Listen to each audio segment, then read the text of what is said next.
Actually, you know, Unbreakable was actually, you know, at the time was a huge disappointment, you know, in terms of, you know, reaction at the time, and so, you know, that's why it's so cool to be here today. Everybody's celebrating the movie. It's such a fun turn of events after 10 years. Yeah. After all that success and everyone listening to me, do you feel like critics now, even though you're a proven success, sort of pick on you a little bit? You know, I don't know what, you know, I just let it go. As you know, I think with time it'll ease up a little bit, you know, as you just keep making movies. I think it's specific to this you know, audience in the United States a little bit, to the critics here a little bit, but maybe it's just a time thing, you know, with enough time. Okay, and I have to ask, it's one of the... We're gonna have to move on. Oh, yeah. She's hardcore. This one. Well, don't have to. Thank you very much for your time. I appreciate it. I gotta move him Hey, down. I understand. Do you consider yourself a geek? You know, I probably am. I don't. Yeah. You are? She considers me a geek. No, I consider myself. No, you understood what she said. Probably, yeah. I mean, somewhere, you know, a little bit of a floater, you know, hung out with the geeks, hung out with the other kids, you know, just run, you know, but probably deep down, probably. And we're from a technology magazine, so how has technology influenced your life? In your work. Yeah, I mean, you know, it certainly had an effect on, you know, I'm kind of the old school, you know, I'd cut on film and cut, you know, I'd do everything old school if I could. I'd use the old film stocks from the 70s if I could. So, you know, I just, you know, I have an email, literally, I'm this guy. I'm that guy. I have an email, but I check it like once a year. And got like, not even that really. So, it's seriously, I'm resistant to technology, but it's exciting, you know, obviously, you know, now we cut on computers and all that stuff, and it's just a different way to think, you know, I'm always about slowing things down. So if I can use technology to slow things down, which now I do, kind of you know, simplify everything, it's a good thing for me. That's great. Do you read any comic books? You know, recently I haven't. You know, I've been reading a lot of novels and things like that, but recently I haven't. But I went to Comic-Con last week and I got really juiced. Up in New York? Yeah, and I spoke there, but on Unbreakable, yeah, it was wild. So that was crazy. Yeah, I didn't get a chance to walk around, but that really got me. I was like, oh, I got to stop by a comic book store soon. Awesome. Yep. Pleasure. Thank you so much. much. We've got Lou next to Hi, Shyamalan. How are you? thank you for coming to the event. Hi, I'm Lou. Nice to see you. Congratulations. If you were asked this, I apologize. There's been so much talk about a sequel.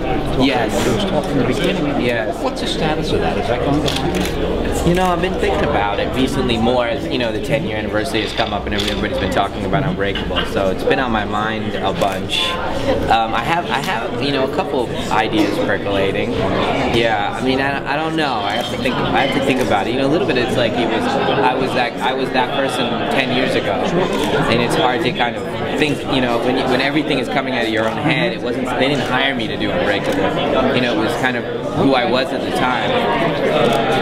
I have to write a sequel that would make sense for me now as a dad, you know, all that stuff. As a great husband. I know it comes up. I love signs. Thank you very much. Oh, thank you very much. Thank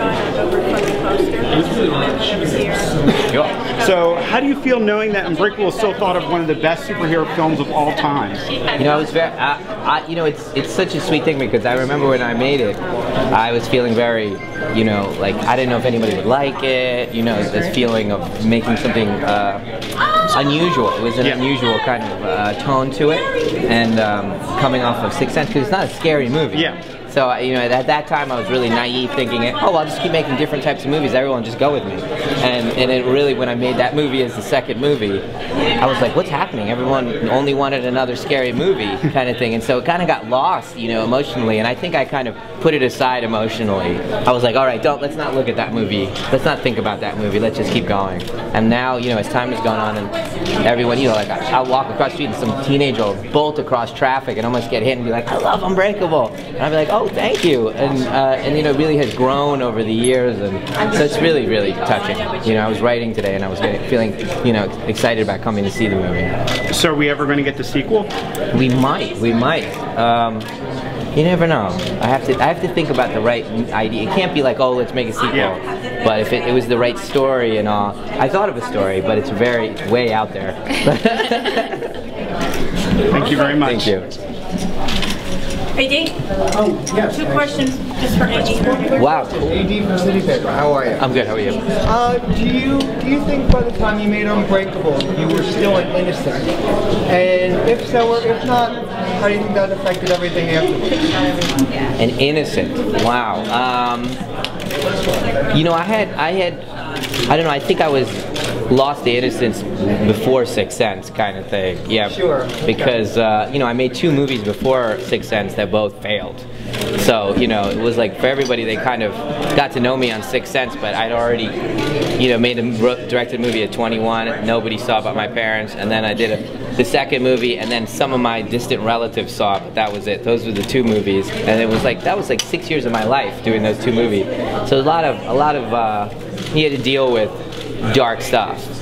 And then by the time, you know, I started to write these movies, it was just like, look, I'm just going to do this until they tell me to stop. So it was at a certain mentality of, you know, just closing the door and writing your own stories, which was freeing, actually, you know. And I in a way, I want to go back to, you know, that mentality of like, it's not a job, it's like, you know, if they pull the plug, it's all good, I've had a good run, that feeling, which is what I felt every single movie, you know? Great. Thank you. Thank you so much, guys. See you guys. Thank you. Thank you. Thank you so much. Thanks for being here. Have a great night. How's your family? Whoa, what's up? He's trying to get you on our air today. Oh, I know. I know. I'll tell him next time, okay? Definitely. Anytime. It was Stop such by. a crazy day. I know. my contacts.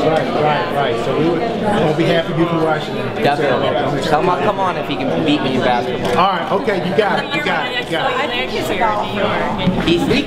He plays ball. Back in the day. That's right. All right. They had baskets. It's fun. They weave baskets back I'm there. sure. Tell him that. Tell him that.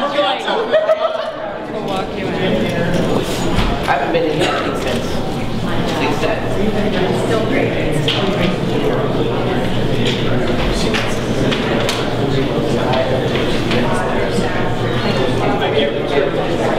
You got me.